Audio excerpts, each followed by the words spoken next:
Bonjour à tous, merci encore de votre fidélité. Je suis très heureux de vous retrouver pour ce nouveau numéro de School TV Le Mag, une demi-heure sur la scolarité de vos enfants. Aujourd'hui, on se met en mode école ensemble et voici le sommaire. On fait un gros plan aujourd'hui sur la musicothérapie, une approche alternative par le son, par la musique, par les notes, pour les enfants, notamment en situation de handicap. En quoi cela consiste plus précisément? Mathilde Vessel se vous dit tout dans un instant. Quels sont les champs d'action concernant cette musicothérapie? Quels sont ses bénéfices? Surtout les différents types d'approches, on le verra dans un instant. Et puis quel avenir pour ces techniques? Quelles sont ses avancées? La France est-elle en retard par rapport à d'autres pays? On en parle avec mes deux invités. Julien Kmiec, bonjour. Bonjour. Vous êtes musicien, effectivement. Vous avez lancé un podcast qui s'appelle Homo Musicalis, qu'on retrouve sur toutes les plateformes. C'est ça. Et vous êtes bien évidemment musicothérapeute. On est en Skype avec Rémi Rodriguez. Bonjour Rémi. Merci d'être avec nous via Skype, musicothérapeute clinicien et neuromusicothérapeute. C'est passé, je ne me suis pas trompé. Du côté de Montpellier, vous êtes coordinateur intervenant pour l'association Musique et Handicap Méditerranée, association qui existe depuis quand? 10 ans, on fête les 10 ans cette année. C'était un bien bel anniversaire, vos 10 ans déjà. On en parle juste après. Gros plan avec vous, juste après la loupe avec Mathilde.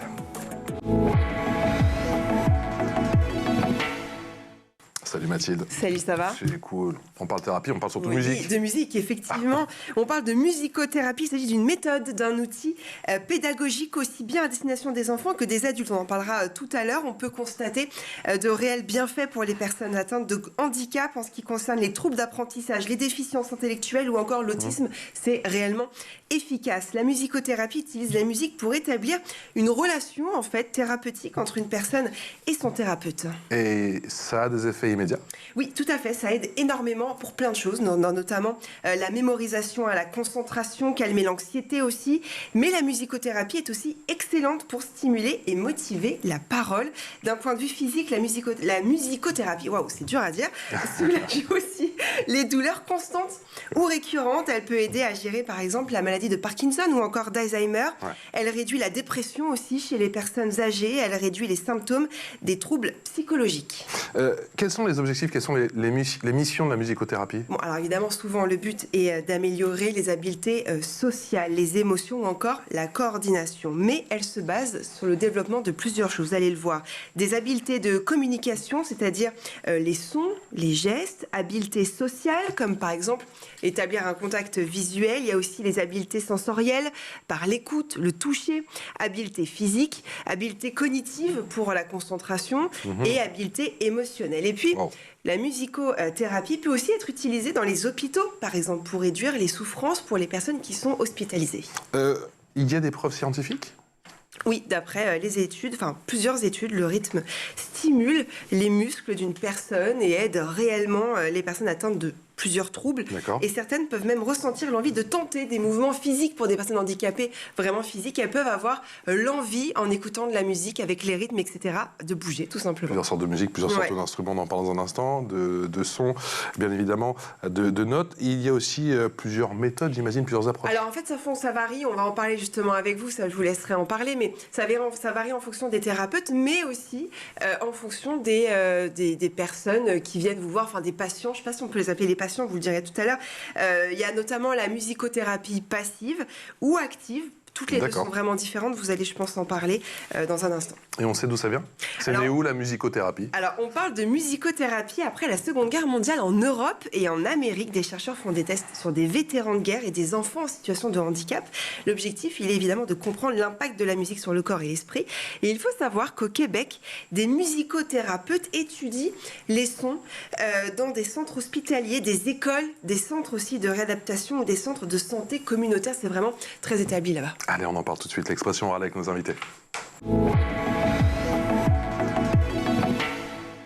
L'expression orale avec Rémi Rodriguez via Skype, musicothérapeute clinicien et neuromusicothérapeute, et Julien Kmiec qui est musicothérapeute, également musicien. Vous jouez de quel instrument d'ailleurs? Moi, je joue de plusieurs instruments. Je suis guitariste et chanteur à la base, et puis je m'initie depuis quelques années aux instruments du monde, notamment la kora africaine et puis le sitar indien. La kora africaine, ça ressemble à quoi? Une kora, on aurait sorti les photos là. Une kora, c'est une boule, une calebasse. D'accord. Avec un manche, 21 cordes sur 2 rangées. D'accord. En fait, c'est une harpe, comme une harpe sur une seule rangée, sauf qu'on l'a sur 2 rangées. Et on va jouer avec les pouces et les index, et avec toute une culture qui va avec et une approche de la musique qui leur est propre. Et le sitar indien?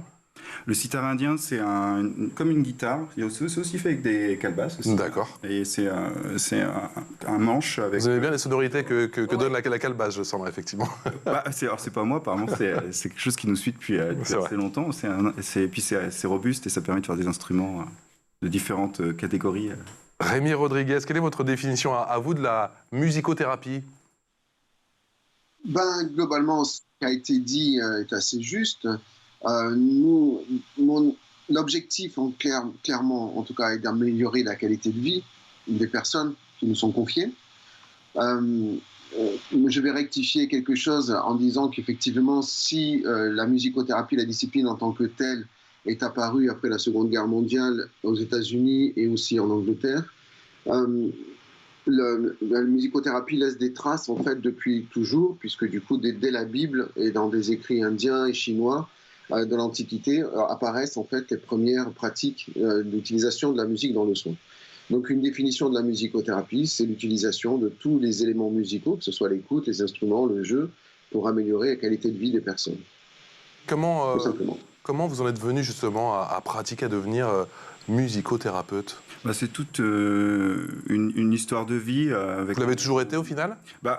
Je pense que j'ai utilisé la musique sur moi de manière entre guillemets thérapeutique. Moi, première approche. Tout petit tout petit. J'ai appris à jouer de la musique tout seul dans ma chambre vers l'âge de 7 ans sans avoir de la famille musicien. D'accord. Et je sentais que ça m'a apporté quelque chose. Et ensuite, les études n'ayant pas... Enfin, j'ai pas trouvé ma voie dans les études. J'ai creusé sur la seule chose qui m'apportait, la musique. Et de fil en aiguille, après être passé par la pédagogie, la transmission. La passion de la transmission, de l'oralité de la musique, avec les musiques du monde. Et puis des expériences personnelles, des amis qui ont eu des familles malades ou hospitalisées, où je suis allé les voir avec la guitare à l'époque, et il s'est passé quelque chose, et la découverte ensuite du métier, parce que je ne connaissais pas à la base. Dès que j'ai entendu le terme, rencontrer des personnes, je m'y suis intéressé. Puis une autorisation pour y aller, une évolution. Et alors, Rémi Rodriguez, comment on se forme à la musicothérapie? Je rappelle que vous êtes, vous, musicothérapeute clinicien et neuromusicothérapeute. D'ailleurs, quelle est la différence? Alors, le musicothérapeute clinicien, c'est vraiment, selon la définition, au pied de lui du patient. Et donc, vraiment, voilà. Et puis, la neuromusicothérapie, en fait, est une discipline assez récente. Donc, du coup, moi, j'étais à la fac à Montpellier. Donc, il y a un centre de formation de la musicothérapie et qui propose cette spécialisation, donc avec des profs qui viennent des États-Unis, avec un centre de neuromusicothérapie qui est aux États-Unis. Et là, en fait, la grande différence, si on peut l'appeler comme ça, c'est qu'on utilise en fait justement les dernières recherches qui ont eu lieu sur l'impact de la musique sur le cerveau et les applications qui en découlent en fait. Voilà. Des techniques que vous utilisez aussi en psychiatrie?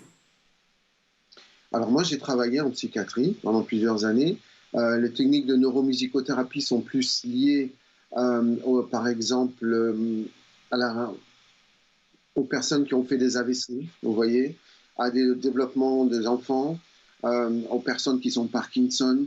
On est plus dans un ordre d'une réhabilitation physique, physiologique, que dans, par exemple, la prévention de l'anxiété ou des choses comme ça. Julien Kimiek, à qui s'adresse, j'entends pour vous dans votre cabinet, à qui s'adresse, qui recevez-vous justement concernant la musicothérapie? Vous avez quel type de profil? C'est assez varié? Alors moi, je reçois pas, puisque j'interviens en centre de soins, en hôpital, en EHPAD ou dans des écoles aussi. En fait, l'idée, souvent, c'est d'adapter aux besoins, on va dire aux objectifs, la musique, et de trouver des moyens utiles pour les objectifs qui peuvent être thérapeutiques ou d'accompagnement. Alors comment ça se passe quand vous arrivez par exemple dans un établissement hospitalier? C'est que vous allez voir plusieurs personnes, ou on vous a appelé pour aller voir une personne en particulier? Les deux cas sont possibles.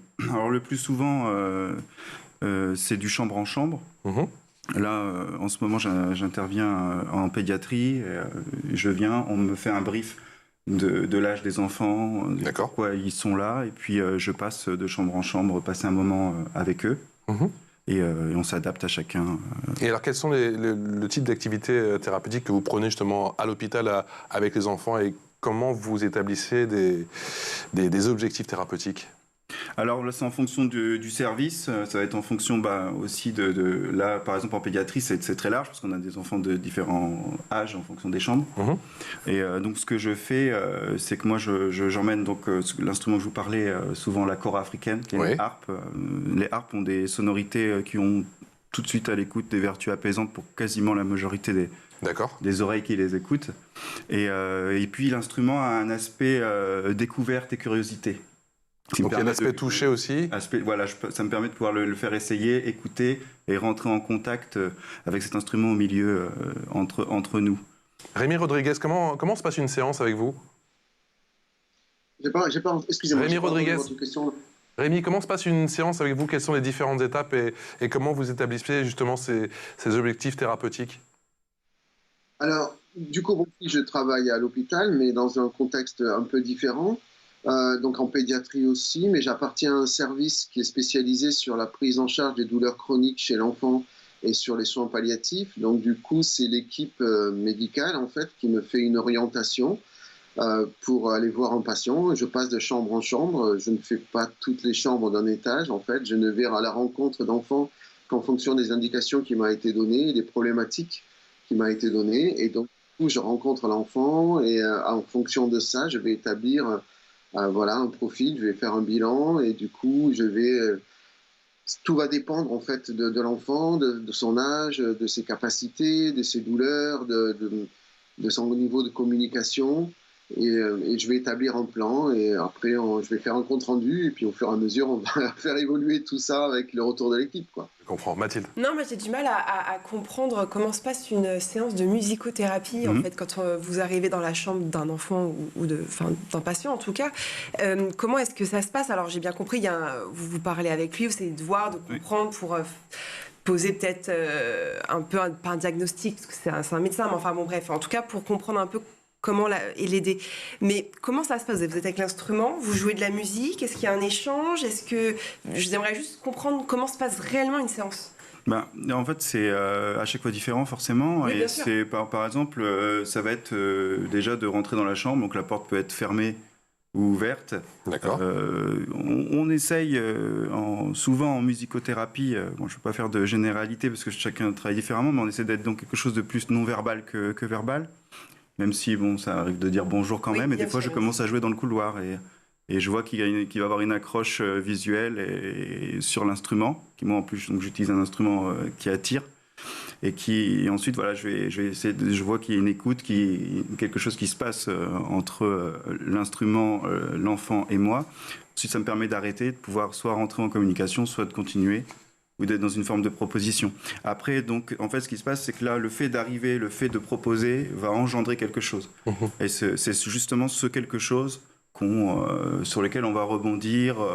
Donc vous jouez de la musique, en fait, pendant la séance, c'est essentiellement ça. Alors, en fait, il faut le voir plus comme une forme on dit un médium, en fait. C'est plus comme une forme on va proposer quelque chose qui va avoir une action. Il va se passer quelque chose. Alors, ça peut être aussi « j'aime pas ». Voilà, ce qui va permettre. Donc, mais ça suscite une réaction en tout cas. Ouais. Voilà, on va susciter une réaction et de cette réaction-là, après, on va essayer de continuer en ayant en quelque sorte souvent un objectif en arrière-plan. Donc, par exemple, je suis rentré dans la chambre la semaine dernière d'un petit qui était très très stressé, qui avait 12 mois, et qui pleurait, il avait une prise. Comment on dit, un cathéter. Un cathéter, oui. Et je pense que ça le stressait beaucoup. Donc je suis rentré avec la harpe et il avait les larmes comme ça, le rythme des larmes diminuait. Avec la harpe, j'ai chanté un peu. D'accord, ça l'a apaisé. Et là, on a eu quelque chose qui a été d'utilité. Moi, c'est vrai que mes interventions sont du coup très improvisées puisque je viens, je fais pas partie concrètement de l'équipe. C'est se construire, c'est depuis cette année.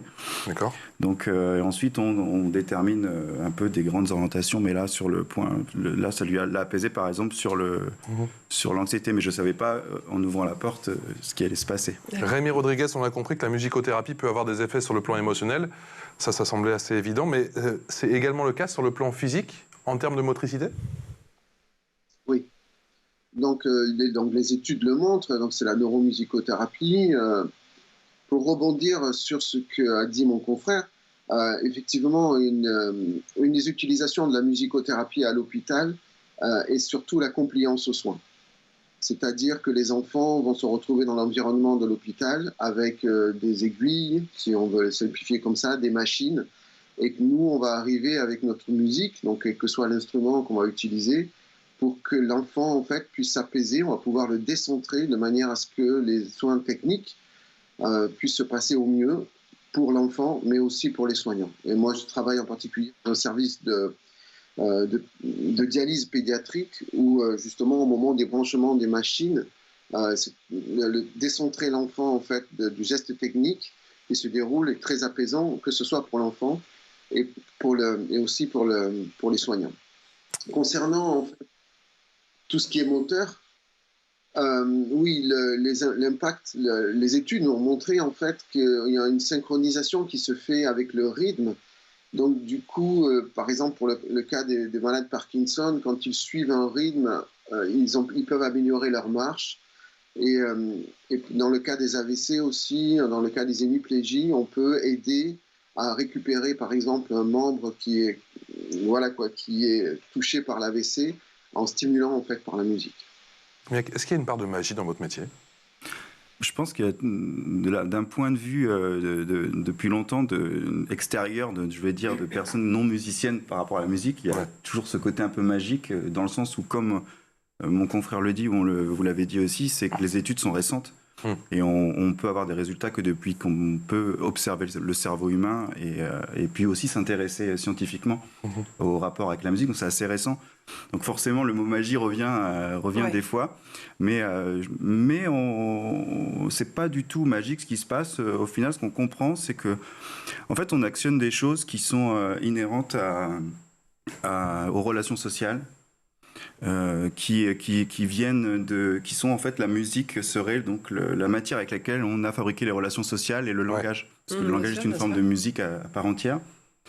Et en fait, on ramènerait quelque part des essentiels de la humaine et de relations humaines qui, aujourd'hui, on le prouve, et les grandes nouveautés, ce qui prouve ce niveau du cerveau et des hormones, c'est que la musique a un effet, donc on sait relaxant. Et on sait aussi qu'elle peut nous permettre de sécréter des hormones comme la dopamine, l'ocytocine, dans certains cas. Donc, aujourd'hui, c'est aussi les sciences hormonales sont assez modernes aussi. Donc de là, je pense qu'avant, la part de magie vient aussi du fait qu'on ne savait pas trop ce qui se passe. On sent qu'il se passe quelque chose, on ne peut pas l'expliquer. Et aujourd'hui, la magie se retire au fur et à mesure que les années avancent pour pouvoir expliquer ces phénomènes-là d'un point de vue biologique et scientifique. Comment est-ce qu'on se lance quand on veut devenir musicothérapeute ? On se met à son compte et après on va démarcher les hôpitaux, les structures médicales. Comment ça se passe ?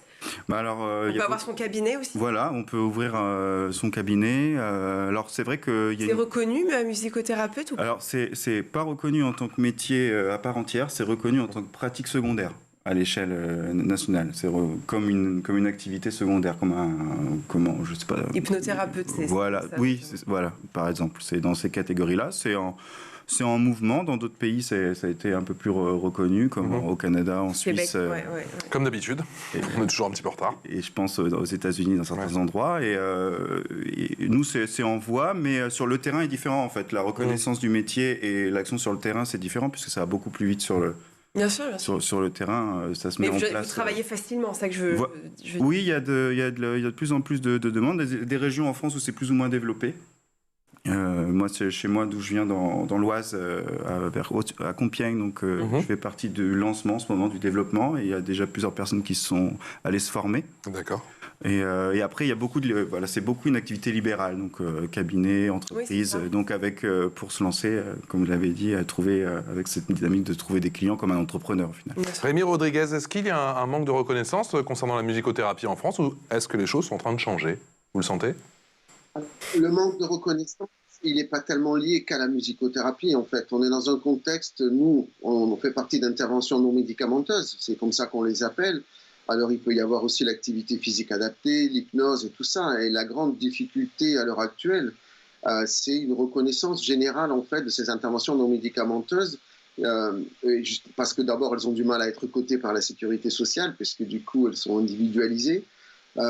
Et c'est plutôt de cet ordre-là. Parce qu'effectivement, je rejoins mon confrère complètement. Sur le terrain, les choses avancent. Et moi, je suis dans une région très différente de celle de l'Oise, où beaucoup de musicothérapeutes sont employés en CDI dans des centres de soins, dans des IME, dans des hôpitaux, dans des EHPAD, quoi. Donc l'employabilité est là, en tout cas sur ma région. La reconnaissance, du coup, sur le terrain est là. La reconnaissance au niveau, je dirais, du système de santé et de l'État est plus complexe, mais elle ne touche pas que la musicothérapie, elle touche beaucoup de disciplines en fait qu'on appelle non médicamenteuses. Et d'ailleurs, à Montpellier vient de se créer un centre d'évaluation en fait justement de ces disciplines pour pouvoir mieux les intégrer en fait dans le système de soins. Le sentiment qu'à Montpellier, on est un petit peu à la pointe de la musicothérapie. Et ça, c'est une bonne nouvelle. C'est parti pour l'info en plus. Mathilde, la musicothérapie n'est pas réservée qu'aux enfants, elle peut aussi être utilisée en EHPAD. Tout à fait, c'est le cas à Thoiré-sur-Loire, dans le sud-ouest, où une étudiante, Cécile Josse, en musicothérapie, se rend dans l'EHPAD de la ville pour apporter un certain apaisement, un lien social. Ça permet aussi de rappeler des souvenirs aux personnes âgées. J'en ai parlé, on en a parlé tout à l'heure, effectivement, mais la musicothérapie est aussi utilisée pour les personnes atteintes d'Alzheimer ou de Parkinson. Ouais. Elle stimule notamment la mémoire, elle éveille les sens, permet de s'ancrer aussi dans le moment présent. Cette jeune fille, donc, qui vient de terminer ses 3 années d'études, exerce donc en musicothérapie, notamment dans cette EHPAD où les résidents s'ouvrent avec cette pratique et ils découvrent en tout cas ça avec plaisir. Effectivement, on en parlait de la maladie de Parkinson, d'Alzheimer. En quoi la musique éveille les sens et surtout réveille les souvenirs? Comment ça se passe?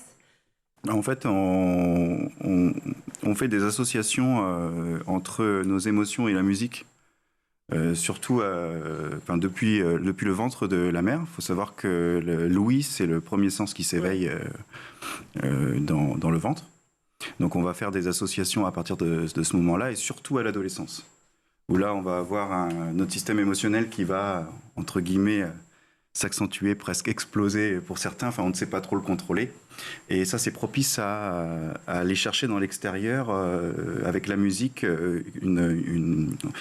j'allais dire une réponse, mais c'est pas une réponse, mais on va chercher ce qu'on ressent dans l'extérieur, et la musique propose quelque chose qui va se rapprocher d'un ressenti émotionnel, parce que c'est assez complexe un ressenti émotionnel, et la musique arrive à connecter avec des ressentis tristes. On peut prendre la joie, la tristesse ou la peine amoureuse. Souvent, c'est des grands thèmes de chansons. Bien sûr. Et on va faire ce qu'on appelle des engrammes sonores. On appelle aussi ça des ancrages aussi. Donc, on va associer, la musique va venir se connecter, et on sait que quand on active l'émotionnel, la mémoire s'active aussi de manière un peu plus forte. Et ce qui fait que l'autre période de l'adolescence va être un moment où les musiques, si on nous les révoque... beaucoup de musique quand on est adolescent. En fait, ce qui se passe, c'est que si vous prenez quelqu'un de plus âgé et que vous lui faites écouter les musiques de son adolescence... Merci de me regarder, toujours, merci. Moi, enfin... je sais bien. Vous voyez ce que je veux dire ? Non, mais c'est comme les parfums, les odeurs. Voilà. C'est vrai qu'on écoute une musique qu'on a écoutée étant ado, ou même il y a encore 5-6 ans, ça nous rappelle des souvenirs. C'est comme les odeurs. Voilà. Les musiques que tu as écoutées étant ado, tu connais bizarrement encore les paroles par cœur. Oui, celles d'aujourd'hui, pas du tout. Vous voyez, ce mécanisme-là, ça fonctionne chez les personnes qui ont la maladie d'Alzheimer. Et c'est un des mécanismes, il y a beaucoup de choses, puisque ça va aussi être l'ambiance dégagée par une séance collective, ça va leur apporter, le rythme. C'est un peu différent, là on n'est pas sur le système d'ancrage, mais on va être plus comme je disais, dans l'instant présent, et réactiver des choses, que ce soit du psychomoteur ou de se sentir capable de faire quelque chose, mais avec cette mémoire-là qui revient sur des refrains ou autres. Ça permet aux personnes qui ont la maladie d'Alzheimer de se souvenir de choses, de rechanter, aussi pour certains. Moi je travaille beaucoup avec ce public. Et on sent que la plupart, ils ont un sentiment où ça leur plaît de voir qu'ils sont en capacité. Ouais. Dans ces établissements-là, ça joue beaucoup. Et la musique a ce pouvoir d'aller connecter à des mémoires qui ne sont pas atteintes par la maladie d'Alzheimer. Et ça va même plus loin, puisque on a prouvé aussi par les ateliers qu'on pouvait apprendre des nouvelles chansons. Qui n'ont pas été apprises dans la vie de la personne. On a parlé des enfants aussi porteurs de handicap, des enfants aussi qui souffrent de douleurs chroniques avec vous, notamment Rémi Rodriguez. On vient de parler des seniors. J'ai quand même le sentiment que la musicothérapie, c'est bon pour tout le monde. En fait, tout le monde a un cerveau, jusqu'à preuve du contraire, quoi. Et la manière dont fonctionne la musique dans le cerveau est particulière, vraiment très particulière, et même unique. C'est ce qui fait en fait tout l'intérêt de la musicothérapie par rapport à d'autres disciplines, quoi. Donc pour revenir sur ce qu'a dit... C'est qu'on peut être bien portant et aller, pourquoi pas, s'offrir une séance de musicothérapie. J'ai entendu des personnes qui font des bains sonores, par exemple. J'imagine que c'est un petit peu les mêmes techniques. Alors les bains sonores, je ne connais pas, c'est plutôt de la sonothérapie, je dirais, quoi. Pour revenir sur votre question, il y a effectivement, dans le cadre de l'enfance et de l'éducation, il y a beaucoup de choses que peut apporter la musicothérapie, et en particulier l'intégration des enfants porteurs en situation de handicap dans les classes Ulysse, et dans les classes ou l'intégration dans des classes plus normales, ou en tout cas plus normées. Julien, comment se passent vos interventions dans les écoles? Quel type d'atelier on peut mettre en place avec la musicothérapie dans une classe? Alors, moi, je vais utiliser des ressources qui sont propres à la musicothérapie pour faire des interventions en classe. En fait, on n'est pas là pour faire de la thérapie, mais ces outils vont être très utiles. Comment ça se passe concrètement? Moi, je viens avec plein d'instruments et beaucoup percussifs. Ils doivent adorer. Ah ouais. Il doit y avoir silence, là, pour une fois. Alors, il y a silence. Vous devez pas faire la police. Oui, c'est parce que j'ai fait, ah bah oui. j'ai fait des classes entières. Des fois, on peut pas faire de petits groupes. Donc, et l'idée, c'est d'être dans l'expérientiel. Moi, je pense que la musique, ça doit se consommer pour vivre une relation avec, pour ensuite avoir l'envie d'apprendre. C'est ma philosophie si on parle de pédagogie. Donc, j'utilise cet angle-là. Et l'idée, c'est on a des instruments accessibles qui font une note ou un rythme, et on fait un groupe tous ensemble. Alors, il y a des rythmes cohérents, incohérents, ça part dans tous les sens, on s'exprime, on chante par-dessus.